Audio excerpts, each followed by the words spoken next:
요즘 뉴스 보기가 참 겁이 나시죠? 전쟁의 소문, 그리고 경제적인 어려움들, 또 날마다 이렇게 세계 곳곳에서 일어나는 환경의 재앙들, 그리고 우리에게 아무런 소망을 주지 못하는 정치적인 뉴스까지 여기저기 들려오는 소식들이 한결같이 위기 경보뿐인 것 같습니다. 근데 사실 그보다 더 무서운 것이 있다면 우리의 마음이 점점 이런 악한 현실들에 대해 둔감해지고 있다는 것입니다. 옛날에는 굉장히 위기감을 느끼고 우리 이제 기도해야겠다 이런 마음이 들었는데, 요즘은 하도 이런 이야기를 많이 듣다 보니까 기도할 마음도 들지 않고 세상이 참 이러다 망하나 보다 이런 생각밖에 들지 않나요? 근데 만약 이제라도 주님이 오신다면 여러분, 지혜로운 다섯 처녀처럼 주님 맞을 준비 되셨나요? 양의 무리에서 주님을 맞을 그런 준비가 되셨습니까? 혹시 미련한 다섯 처녀처럼 한 달란트 받은 자가 한 달란트 땅에 묻어두었다, 주님 앞에 그 달란트 가져온 사람처럼, 그리고 염소 무리에 섞여 불현듯 준비되지 않은 채 주님을 맞게 되는 것은 아닐까요? 오늘 우리가 읽은 이 본문의 말씀은 종말을 지혜롭게 살아가는 방식, 즉 이 땅에서 하나님의 백성으로 슬기롭게 살아가는 신앙생활을 우리에게 제시해 주고 있다고 저는 믿습니다. 오늘 본문 25절 말씀에 보면 이렇게 말씀하고 있지 않습니까? 오직 권하여 그날이 가까움을 볼수록 더욱 그리하자. 무슨 말인가요?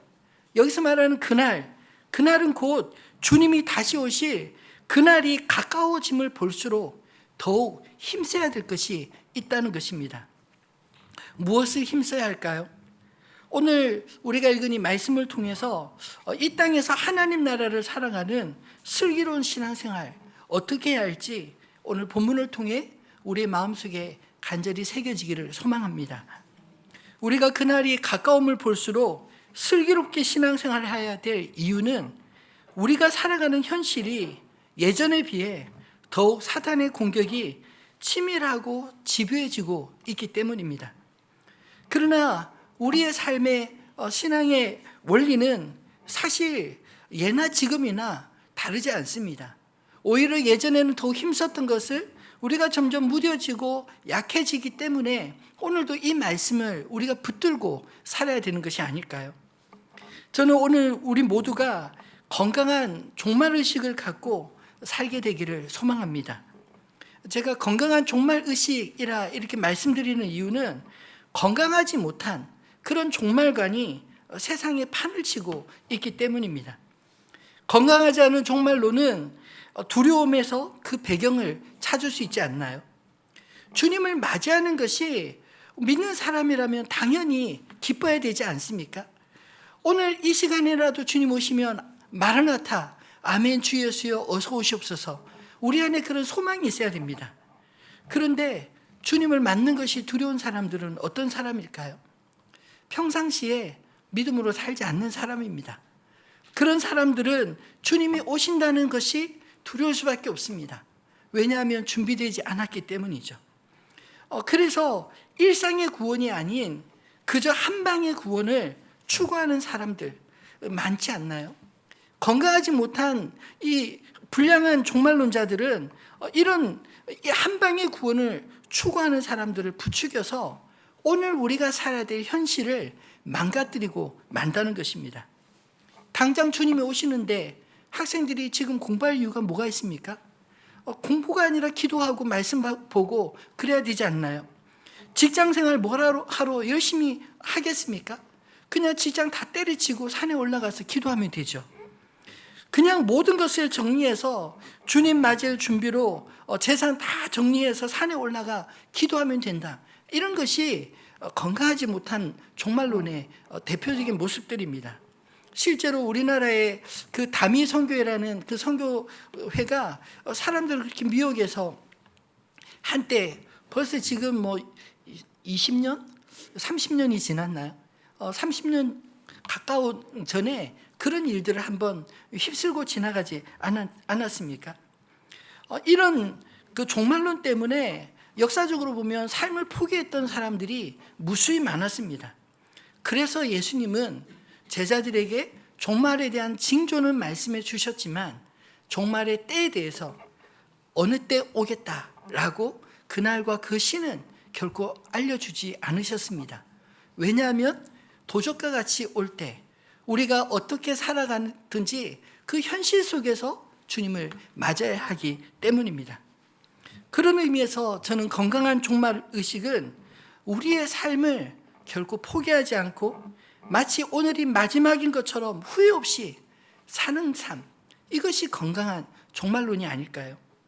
우리 각자는 우리가 알지 못하는 시간에 우리 개개인의 종말을 맞을 수도 있고 또 역사적 종말을 맞게 될 것입니다. 그러면 우리의 마지막을 위해 오늘을 성실히 살아가는 사람들에게 결코 종말이 두려움이 아니라 오히려 영광스럽게 맞을 수 있지 않을까요? 그 옛날에 학교 다닐 때 그 쪽지 시험 치른 거 기억나시나요? 근데 쪽지 시험을 예고하고 치르는 선생님도 있는데 쪽지 시험을 예고하지 않고 치르는 선생님이 있습니다. 가끔 딱 들어오시자마자 자, 책상에 모든 거 다 치워. 긴장이 되죠. 종이 쪽지 쫙 나눠주고 그리고 이제 시험을 치르면 어떤 친구는 신날까요? 평상시 공부가 잘 되는 친구는 그냥 아는 대로 쓰면 되니까. 근데 어떤 친구들이 두려울까요? 평상시 공부 안 하고 놀다가 아무런 준비가 되어 있지 않으면 그 쪽지 시험이 두렵지 않나요?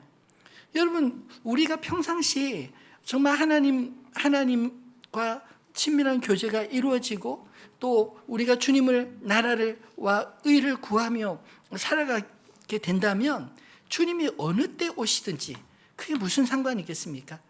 우리가 정말 주님으로부터 받은 구원에 확실한 믿음으로 살아간다면 어쩌면 참으로 이 암담하고 우울한 현실 속에서 오히려 우리가 주님 앞에 이렇게 기도해야 되지 않습니까? 주님, 언제 오시렵니까? 주님, 빨리 오십시오. 이 땅이 이렇게 망가지고 있는데 주님, 어떻게 이런 현실들을 주님 그냥 방치해 두십니까? 그런 기도를 오히려 우리가 해야 되지 않나요? 주님 나라 임하시옵소서. 빨리 임하게 하여 주옵소서. 우리가 오히려 그렇게 구해야 될 하나님의 사람들인 줄로 믿습니다. 그러므로 슬기로운 신앙생활의 비결, 곧 우리가 종말을 두려움이 아니라 담대함과 기쁨으로 맞이할 수 있는 이유는 무엇일까요? 오늘 본문에 보면 우리가 예수의 피를 힘입어 믿음으로 하나님 앞에 나아갈 수 있기 때문에, 그리고 우리에게 있는 소망을 함께 나눌 믿음의 공동체가 있기 때문에 우리가 그 두 가지 이유로 우리가 주님, 이 땅에 주님 언제 오시든 기쁘게 맞이할 수 있는 게 아닐까요? 저는 오늘 본문의 말씀은 우리가 종말과 같은 이 세상에서 쓰러지지 않고 승리하기 위해 두 가지 교제를 강조하고 있다고 생각합니다. 바라기는 우리 안에 이 두 가지 교제가 오늘 주신 말씀처럼 충족되어지고 그래서 세상에서 승리하며 살아가는 저와 여러분 되시기를 주님의 이름으로 축원합니다. 그렇다면 우리가 이 땅에서 슬기로운 신앙생활을 위해 충족돼야 될 두 가지 교제 중 첫 번째는 무엇일까요? 첫 번째는 하나님과의 교제입니다. 즉 성소로 담대히 나아가라 라고 말씀하십니다. 오늘 본문 이전의 말씀의 문맥을 살펴보면 예수님이 이 땅에 오심으로 이제 우리가 구약의 제사를 동물의 피로 다시 드리지 않게 되었고 하나님의 뜻을 구하는 제사, 곧 예배를 드리게 되었다, 이런 말씀을 하고 있습니다. 즉 이제 우리가 죄 사함을 위해서 동물의 피를 의지해서 번번이 하나님 앞에 나가야 되는 것이 아니라 이미 그리스도 예수의 그 피 뿌리심으로 말미암아 죄 사함 받은 자들에게는 우리 앞에 이미 그 은혜의 보좌 앞으로 길이 열렸다라는 것입니다. 구약 성경과 신약 성경의 가장 큰 변화를 찾는다면 바로 오늘 이 히브리서 10장의 말씀, 즉 성전의 제사가 사라졌다라는 것이 아닐까요?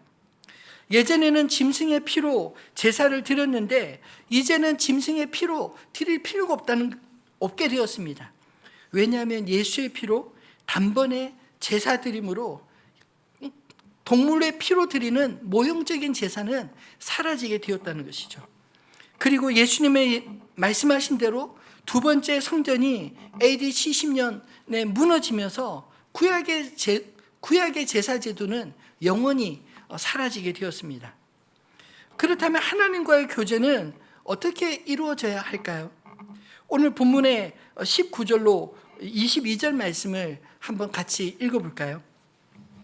그러므로 형제들아 우리가 예수의 피를 힘입어 성소에 들어갈 담력을 얻었나니 그 길은 우리를 위하여 휘장 가운데로 열어놓으신 새로운 살 길이요 휘장은 곧 그의 육체니라. 또 하나님의 집 다스리는 큰 제사장이 계심에 우리가 마음의 뿌림을 받아 악한 양심으로부터 벗어나고 몸은 맑은 물로 씻음을 받았으니 참 마음과 온전한 믿음으로 하나님께 나아가자. 아멘. 우리 앞에 예수의 피로 새로운 살 길이 열렸으니 예수의 피를 힘입어 휘장 가운데로 열어놓으신 새로운 살 길, 곧 하나님의 집으로 들어가라, 이렇게 말씀하고 있지 않나요? 여기서 성소의 휘장이 갈라졌다라는 것은 어떤 의미입니까? 예수의 몸이 찢기심은 하나님과 우리 사이에 가로막혔던 휘장 가운데로 열어놓으신 새로운 살 길이 되었다는 것입니다. 곧 이제 제사장을 통해서 백성들이 제사를 지내지 않고 하나님의 집에 큰 제사장, 곧 예수 그리스도를 통해 그의 피를 힘입어 각자가 성소의 휘장으로 하나님께 담대히 나아갈 수 있게 되었다. 여러분 믿으십니까? 여러분 우리가 기도할 때 그 중세시대 그 사제들에게 우리가 중보자가 필요하지 않고 우리가 하나님 앞에 예수 그리스도의 이름으로 힘입어 어떤 상황에서든지 언제든지 기도할 수 있게 된 것, 이것이 오늘 우리에게 주어진 놀라운 특권이라는 거 말씀하고 있지 않나요? 여러분 이것을 이제 마음껏 누리게 되기를 소망합니다. 예수님의 피는 우리가 하나님께 나아갈 때 반드시 필요합니다. 우리가 하나님 앞에 나아갈 수 있는 것은 결코 나의 공로가 아니라 예수의 공로, 내가 아닌 예수의 이름으로 하나님께 나아갈 살 길을 열렸기 때문입니다. 예수의 피는 오늘 본문에 보면 죄와 허물을 덮어 사하시는 하나님의 은혜의 방편이라 말하고 있지 않나요? 예수의 피로 우리 안에 악한 양심으로부터 벗어나게 됩니다. 예수의 피로 우리의 몸은 맑은 물로 씻음 받았다고 말합니다. 예수의 피를 우리가 의지하여 참마음과 온전한 믿음으로 담대히 하나님께 나아갈 길, 곧 우리에게 살 길이 열렸으니 그 길로 나아가라, 그렇게 말씀하고 있지 않나요? 그러므로 하나님과 친밀한 이 영적인 교제에 더욱 힘쓰는 저 여러분 되기를 소망합니다. 어떻게 해요? 오늘 말씀 그대로 인용한다면 참마음과 온전한 믿음으로 하나님께 나아가자라는 것입니다. 즉 우리 안에 진실한 마음과 또 하나님을 온전히 믿는 이 믿음으로 하나님이 우리를 위해서 행하신 그 구원의 길로 우리가 믿는 자는 담대히 나아갈 것입니다. 그러나 하나님이 이루신 것을 믿지 못하면 어떡하나요? 믿지 못하니까 거기에 자꾸 뭔가 더 추가하려고 하지 않습니까? 우리의 열심을 더 추구하려고 하고 우리의 노력을 더 추구하려고 하고 그리고 이것저것 뭔가 더 있어야 될 것 같은, 그러고 보면 항상 나는 여전히 부족하니 아직도 구원이 나에게 먼 것처럼 느껴지지 않습니까? 그러나 사랑하는 성도 여러분, 그렇지 않습니다. 하나님이 우리를 위해서 치르신 구원의 대가, 오늘 예수의 피는 온전하고 완전한 구원의 길인 것을 믿으시기 바랍니다. 이 믿음으로 또 온전한 참 마음으로 우리가 하나님 앞에 나아갈 때 주님이 우리를 기다리시고 맞아 주실 줄 믿습니다. 이것이 슬기로운 신앙생활의 첫 번째 원리입니다. 예수의 피를 힘입어 참 마음과 온전한 믿음으로 하나님께 나아가며 하나님을 만날 줄로 믿습니다. 하나님과의 교제가 시작이 되는 것입니다. 여러분, 예배는 만남이지 않나요? 하나님을 만나고 함께 예배하는 형제들을 만나는 것입니다. 이 영적인 만남이 바로 하나님과의 교제입니다. 우리는 누구를 만나느냐에 따라 우리의 신분과 삶에 영향을 받지 않나요? 하나님과 날마다 만나는 사람은 여러분 어떤 변화를 겪게 될까요? 어떻게 살겠습니까? 모세가 시내산에서 40일 동안 하나님을 만나고 율법을 받아 내려왔을 때 어떤 변화가 있었나요? 성경에 보면 그의 머리에 광채가 났다고 말합니다. 그래서 사람들이 모세 얼굴을 보기가 두려워했기에 그가 사람들을 대할 때 수건을 그 얼굴에 둘렀다라고 말하지 않습니까? 여러분, 우리가 하나님 날마다 만나면 그 정도로 우리의 얼굴에 광채는 나지 않더라도 적어도 우리의 얼굴에 하나님과 교제하는 사람들에게 나타나는 광채, 즉 그 얼굴의 밝음과 기쁨이 충만하지 않을까요? 우리 얼굴이 근심이 가득하고 어둡다면 어쩌면 우리가 하나님 앞으로 나아가고 가지 아니하고 자꾸만 세상의 염려와 근심으로 동굴을 파고 들어가기 때문에 나타나는 현상이 아닙니까? 입술로는 주님을 믿는다고 하지만 하나님에 대한 믿음이 없으니까 그 모든 것이 삶이 무겁고 힘들고 그리고 괴롭고 두려운 것이 아니겠습니까? 그러나 하나님을 믿는다면 그 모든 어려움과 두려움 그리고 괴로움을 주님 앞에 아뢰면 주님이 들어줄 줄 믿습니다. 그리고 모든 것을 합력하여 선을 이루신 줄 믿으면 비록 당장에는 일이 잘 풀려지지 않는 것 같고 당장에는 마음이 힘들고 어렵지만 그러나 주님 믿습니다. 주님이 이 모든 것을 주권자 되시며 주님이 내 인생을 붙들고 계심을 믿습니다. 주님, 이 믿음으로 이 길을 걸어갈 수 있도록 담대히 용기 있게 감사함으로 기쁨을 잃지 않고 걸어갈 수 있도록 주님 축복해 주십시오. 그러면 우리 얼굴이 광채가 나지 않을까요?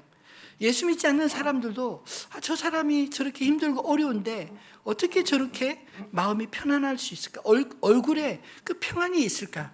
이게 광채가 아니겠습니까? 여러분, 우리 앞에 열린 살길, 하나님의 보좌 앞으로 담대히 나아가 하나님의 말씀이 날마다 우리 가운데 충만하고 기도와 찬양이 넘치는 슬기로운 신앙생활을 할 때 우리 안에 이런 역사가 나타날 줄로 믿습니다. 두 번째로 슬기로운 신앙생활의 비결은 형제들과의 교제, 즉 우리 안에 소망이 흔들리지 않도록 모이기를 더욱 힘써야 될 줄 믿습니다. 오늘 형제들과의 교제는 23절로 25절 말씀에 강조하고 있습니다. 한번 말씀을 같이 읽어볼까요? 또 약속하신 이는 미쁘시니 우리가 믿는 도리의 소망을 움직이지 말며 굳게 잡고 서로 돌아보아 사랑과 선행을 격려하며 모이기를 패하는 어떤 사람들의 습관과 같이 하지 말고 오직 권하여 그날이 가까움을 볼수록 더욱 그리하자. 아멘.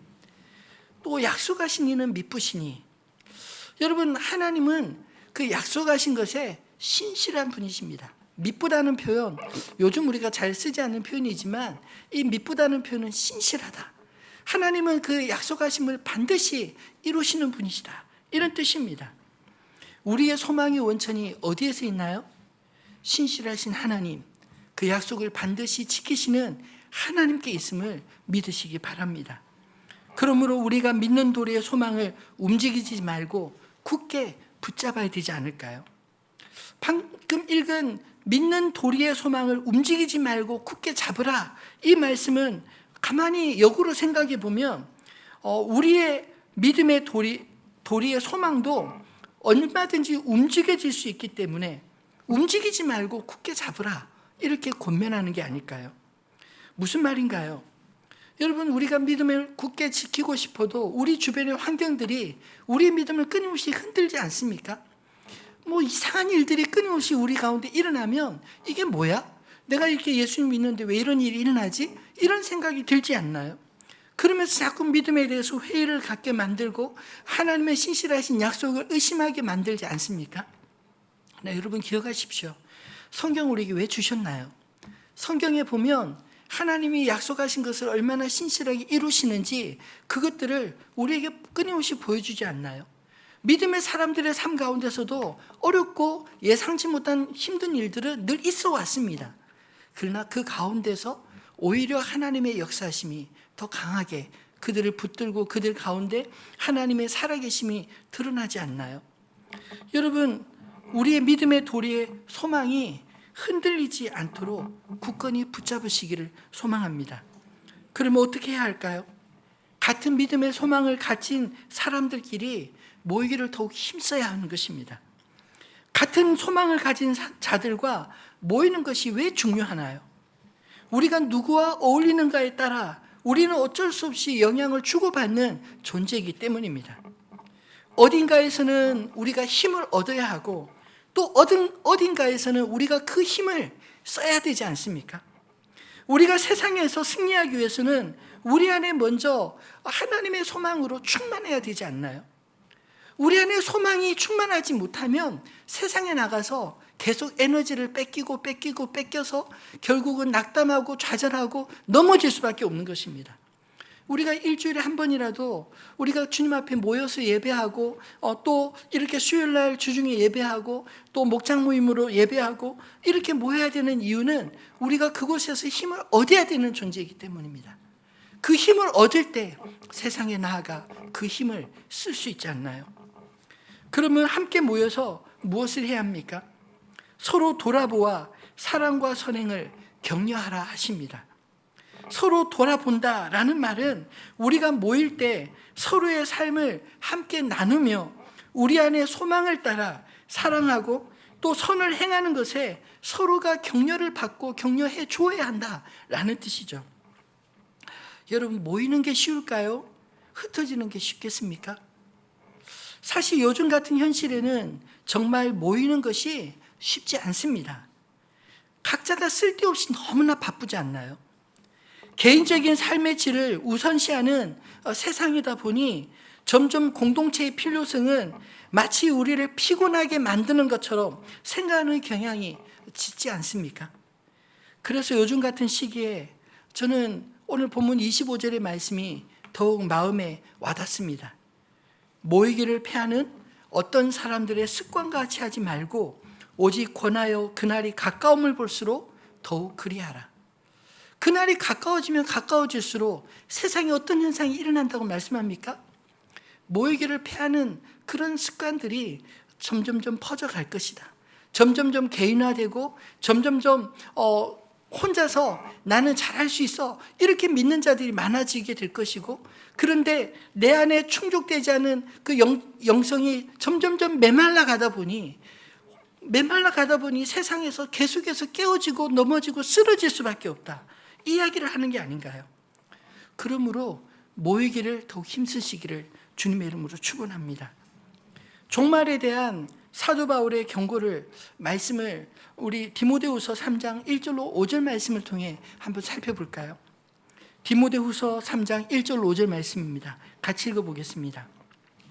너는 이것을 알라. 말세에 고통하는 때가 이르러 사람들이 자기를 사랑하며 돈을 사랑하며 자랑하며 교만하며 비방하며 부모를 거역하며 감사하지 아니하며 거룩하지 아니하며 무정하며 원통함을 풀지 아니하며 모함하며 절제하지 못하며 사나우며 선한 것을 좋아하지 아니하며 배신하며 조급하며 자만하며 쾌락을 사랑하기를 하나님 사랑하는 것보다 더하며 경건의 모양은 있으나 경건의 능력은 부인하니 이 같은 자들에게서 내가 돌아서라. 아멘. 여러분, 방금 읽었던 그 수많은 실예들 중에 자유로우신 분이 계신가요? 아니, 하나가 아니라 이 중에 수많은 조건들이 우리 안에 지금 내 마음을 도사리고 있는 게 아닙니까? 오늘 특별히 5절 말씀에 경건의 모양은 있으나 경건의 능력을 부인한다, 이 말은 도대체 무슨 뜻인가요? 하나님보다 더 사랑하는 것이 많은 사람을 일컬어 하는 말입니다. 즉, 하나님을 믿기는 믿지만 그래서 경건의 모양을 갖춘 것 같이 그 예배 생활을 하고 있는 것처럼 보이지만 그러나 실상은 하나님보다 사랑하는 것이 훨씬 많기에 그런 사람들은 결국 그들의 인생 가운데 경건의 능력은 나타나지 않는다, 못한다는 것이죠. 왜요? 온전히 하나님을 믿지 못하기 때문입니다. 하나님보다 의지하는 것이 더 많기 때문에 결국 하나님이 그를 통해서 일하고 싶어도 일할 수 없게 되었다, 이런 뜻 아닌가요? 여러분, 우리 공동체 모임에서, 목장 모임에서 더욱 힘써야 될 것은 하나님 사랑과 행함, 즉 선행을 격려하고 격려받는 모임이 되기를 소망합니다. 제발 여러분, 목장 모임에서 여러분 자랑하지 마십시오. 자녀 교육, 부동산 정보 공유하지 마시기 바랍니다. 은혜 받으러 갔다가 오히려 시험 들어서 목장 모임 나오지 않는 사람들이 의외로 많습니다. 왜요? 여러분, 우리가 자랑해야 될 것은 우리의 자랑거리가 아니라 우리 안에 하나님이 이루신 은혜, 하나님께서 주신 말씀대로 순종하여 사랑했더니 어떤 일이 일어났는지, 말씀대로 선을 행하였을 때 어떤 일이 일어났는지, 때로는 힘들고 넘어지는 성도도 있을 것입니다. 그럴 때 그들 위해서 격려해주고, 때로는 그렇게 살았을 때 하나님이 주시는 은혜와 힘으로 얻고 간증할 것이 많은 성도들이 있을 것입니다. 그러면 그런 성도들의 이야기를 들어주며 또 위로를 받고 또 그를 격려하며 더 힘써 그 일을 감당할 수 있도록 우리가 함께 기도해야 되지 않을까요? 여러분, 방금 읽었던 디모데후서 3장의 이 종말에 대한 경고의 말씀들이 우리의 모임의 주제들이 되지 않기를 바랍니다. 이 말씀들에 보면 무정하며 원통함을 풀지 아니하며 모함하며 절제하지 못하며 사나우며 선한 것을 좋아하지 않으며 이런 것들도 있지 않나요? 맨날 모이면 쓸데없이 우울한 이야기, 쓸데없이 그냥 자기의 어려운 형편들만 맨날 듣던 이야기, 1절도 아니고 2절, 그 다음 주에 3절, 그 다음 주에 4절, 끊임없이 그런 이야기들. 왜냐하면 하나님 말씀대로 자기를 다스리지 못하고 그냥 자기 감정풀이만 하러 오니까 오히려 위로받지 못하고 격려받는 게 아니라 오히려 우려하게 그냥 나는 쓰레기 다 버렸으니 나는 후련하다. 근데 그 쓰레기를 끌어안는 사람들 얼마나 힘들겠습니까? 여러분, 말씀대로 순종함으로 하나님이 우리 가운데서 일하신 것들이 우리의 삶 가운데, 우리의 모임 가운데 더 충만히 나눠지는 목장 모임이 되기를 간절히 소망합니다. 오늘 말씀과 같이 우리가 나눠야 할 것은 우리가 믿는 도리의 소망입니다. 하나님의 사랑과 말씀대로 사는 것에 대해 서로의 격려가 필요합니다. 그런 서로 격려받을 이야기들이 충만히 나눠지게 되기를 소망합니다. 마지막 때가 가까우면 상대적으로 신앙생활은 더 어려워집니다. 사단의 노골적인 방해가 믿는 자들을 하나라도 더 무너뜨리기 위해 우는 사자와 같이 덤벼들기 때문입니다. 우리가 믿는 것에 대해 혼란을 주는 사상적인 도전들, 그동안 우리가 옳다고 생각한 것들조차도 와장창 다 무너뜨리지 않나요? 세상에 절대적인 진리가 다 무너뜨려 버리고 상대화시켜 버리는 그런 시대 속에 우리가 살고 있지 않습니까? 대표적인 게 저는 동성애라고 생각합니다. 이 동성애가 대표적인 사단의 공격 포인트입니다. 여러분, 유럽은 이미 쑥대밭이 되었습니다. 영국 단기 선교 제가 2번 가봤는데 단기 선교 가서 느꼈던 느낌이 어땠냐면 정말 처참했습니다. 대학과 공공기관에 버젓이 그 나라 국기인 영국 국기가 아니라 무지개 깃발이 걸려 있습니다. 무지개 깃발이 상징하는 게 뭔지 아시죠? 동성애자들을 권리를 보호한다, 그런 것입니다. 근데 대놓고 대학가나 공공기관에 심지어는 그 트리팔가라는 런던의 가장 그 큰 길에 그 신호등에 제가 충격받았던 게 동성애자들이 손잡고 있으면 그 파란 불, 손 놓고 있으면 그 빨간 불, 이렇게 켜지고 꺼지더라고요. 맨날 그거를 보면서 그거 보면서 지나가는 사람들의 마음속에 어떤 생각이 들까요? 동성애 좋은 거야, 그런 생각, 동성애 인정해 줘야 돼, 이런 생각들 아닌가요?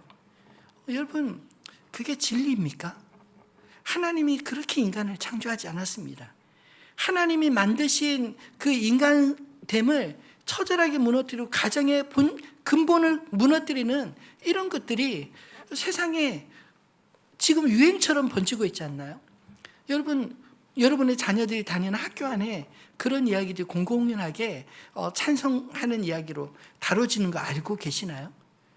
저는 우리 아이들한테도 그런 이야기를 많이 들었고, 우리 주일학교 자녀들이 그런 문제로 고민한다는 이야기도 종종 듣곤 합니다. 여러분, 대놓고 사단은 자신들의 승리를 자랑하고 그리스도인의 순교를 비웃는 세상, 이게 오늘 우리 시대의 모습들이 아닌가요? 교육의 현장조차 안전하지 않습니다. 아이들이 세상의 영향을 가장 많이 받는 곳이 교육의 현장이지 않나요? 그런 곳에서 아이들이 자신의 신앙을 당당하게 지키는 것이 얼마나 어려워졌는지 모릅니다. 그래서 우리 아이들에게도 공동체가 필요합니다. 주일 단지 일주일에 한 번 예배에 나와서 1시간 말씀 듣고 또 분반 공부 한 10분 하고 그것으로 신앙생활을 끝났다고 생각하면 여러분 착각입니다. 그런 우리 아이들이 중학생이 되고 고등학생이 되고 청년이 되면 그렇게 신앙하는 아이들 중에 교회에 붙어있을 아이들이 몇 명이나 될까요? 제가 장담하지만 30%를 다 남지 못합니다. 우리 아이들에게도 공동체가 필요합니다. 믿음의 교제를 나눌 수 있는 친구들이 필요하고, 그리고 그 아이들 속에 오늘 주신 말씀처럼 서로 돌아보아 사랑과 선행을 격려할 모임들을 가질 수 있도록 여러분 우리 아이들을 어하나로 보내주시고, 그리고 꾸민으로 보내주시고, 할 수 있다면 하우학교로 보내주십시오. 제자 훈련 받는다고 하면 학원을 째고 제자 훈련 갔다 와라, 이렇게 허락해 주시기를 바랍니다. 학원에서 공부하는 것보다 여러분 삶의 중심을 바로 세우는 게 우리 아이들의 평생을 책임질 수 있는 중요한 도리인 것을 믿으시기 바랍니다. 직장에서의 신앙생활 역시 만만하지 않습니다. 도대체 이런 어려운 상황에서 어떻게 신앙생활을 해야 하나요? 그러나 성경은 복음이 처음 전해지던 그 시점부터 이미 이런 모든 어려움들이 역사 속에 계속 있어져 왔음을 말씀하고 있습니다. 오히려 그런 핍박 속에서도 교회는 그 생명이 꺼지지 않고 그 생명력을 더 키우지 않았습니까? 어떻게 해요? 가정교회로 형태로 335 모였습니다. 오늘 본문의 핵심 단어는 어쩌면 우리라는 단어 아닐까요? 그러므로 형제들아, 우리가, 오늘 본문을 보면 핵심적으로 중요한 요소에 우리라는 단어가 4번이나 반복되고 있습니다. 함께하는 형제들이 있기에, 같은 소망을 가진 자들이 옆에 있었기에 자신의 믿음을 지키고 또 그들 안에 있는 소망이 또 누군가에게 끊임없이 전해져 오늘 우리에게까지 온 것이 아닐까요? 마치 종말이 다 된 것 같은 이 험악한 세상을 이길 힘은 하나님과의 친밀한 교제와 또 함께하는 형제들과의 교제에서부터 나오는 것을 믿으시기 바랍니다. 그러므로 모이기를 피하는 어떤 사람들의 습관과 같이 하지 말고 오직 권하여 그날이 가까움을 볼수록 더욱 힘쓰는 저와 여러분 되시기를 소망합니다. 말씀을 맺겠습니다. 여러분, 우리의 마지막은 우리가 준비한 대로 맞이할 것입니다. 그렇다면 어떻게 살아야 마땅한가요? 두려움 때문에 쩔쩔매며 살 것이 아니라 우리 안에 소망 때문에 힘껏 살아가는 저 여러분 되기를 소망합니다. 우리의 믿음은 궁극적으로 소망에 하나님에게 달려있기 때문입니다. 하나님은 소망 없는 세상에 소망을 주시기 위해 이 땅에 친히 육신을 입고 오셨지 않았나요? 그리고 죄로 인해 죽을 인생을 구원하시기 위해 친히 죄 없으신 주님이 우리를 대신하여 십자가 위에서 우리의 죄값을 이미 다 치르지 않았습니까? 예수 그리스도께서 행하신 모든 것은 우리가 더 이상 죄의 종노를 하지 않고 더 이상 소망 없이 마치 죽음이 끓인 것처럼 살지 않도록 친히 죽음에서 부활하셨습니다. 그래서 소망은 나에게 있는 것이 아니라 하나님에게 있기에, 하나님과 교제하는 사람은 어떤 상황 가운데 있든지 그에게 소망이 넘친다, 이렇게 말할 수 있는 것입니다. 바라기는 주님이 우리를 위하여 자신을 온전히 내어주신 것이 결코 헛되이지 않도록 예수를 믿음으로 하늘 소망이 충만하시기를 간절히 소망합니다. 우리는 하나님과 교제하는 하나님의 백성들입니다. 제발 자부심 갖고 살기를 소망합니다. 우리는 이 땅에서 가장 힘있고 거룩하시며 사랑에 충만하신 전능하신 하나님을 아버지로 둔 사람들이 아닌가요? 하나님이 그 자녀들에게 원하시는 것은 이제는 아버지 없이 살아가는 고아와 같이 두려움과 염려로 살지 말고 아버지를 위해 살라, 이렇게 말씀하십니다. 그것을 마태복음 6장 31절로 33절에서 예수님은 이렇게 말씀하셨습니다. 같이 읽어볼까요? 그러므로 염려하여 이르기를 무엇을 먹을까, 무엇을 마실까, 무엇을 입을까 하지 말라. 이는 다 이방인들이 구하는 것이라. 너희 하늘 아버지께서 이 모든 것이 너에게 있어야 할 줄을 아시느니라. 그런즉 너희는 먼저 그의 나라와 그의 의를 구하라. 그리하면 이 모든 것을 너에게 더하시리라. 아멘. 하나님의 자녀들의 삶의 목적 명확하지 않나요? 하나님의 자녀들은 이 땅에서 무엇을 먹을까, 마실까, 입을까 염려하며 살도록 부름받은 자가 아닙니다. 오히려 어떻게 하면 하나님 아버지를 기쁘게 할까? 어떻게 하면 하나님의 다스리심이 나를 통하여 이 땅 가운데 충만히 임하게 할까? 구하며 살게 될 것이라 말씀하십니다. 세상의 염려가 우리를 주장하는 것이 아니라 이 땅에서 하나님의 나라와 의를 먼저 구하는 저와 여러분 되기를 간절히 소망합니다. 그러면 우리에게 마땅히 이 땅에서 있어야 할 것, 하나님이 그 필요들을 친히 더하시리라, 채우시리라 약속하고 있습니다. 여러분, 하나님 나라에는 나만 있는 게 아니라 같은 소망을 가진 옆에 있는 믿음의 형제 자매들이 있다는 것을 기억하시기 바랍니다. 그러므로 이 땅의 현실 가운데 낙심하지 말고 주님 나라 위에 더욱 모이기를 힘쓰는 저와 여러분 되기를 소망합니다.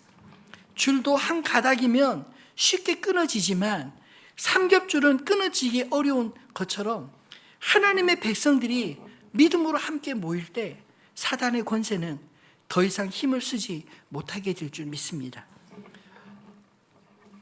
사도행전에 성도들이 핍박 가운데서도 한 마음으로 모여 떡을 떼며 기도하기를 전혀 힘썼더니 주께서 구원받는 자들을 날마다 더하시더라. 그 말씀처럼 우리들의 목장이 이제 할 수 있는 대로 각 가정에 모인 교회들이 되어서 날마다 부흥하는 그런 한 해가 되기를 소망합니다. 그래서 우리 모두가 정말 슬기로운 신앙생활 잘하셔서 하나님과의 친밀한 교제, 그리고 믿음의 형제들과의 친밀한 교제를 통해 이 땅에서 말씀 안에서 하나님 안에서 힘을 얻고 또 그 힘을 세상에 나아가 담대하게 사용할 수 있는 승리하는 저와 여러분 되시기를 우리 주님의 이름으로 축원합니다.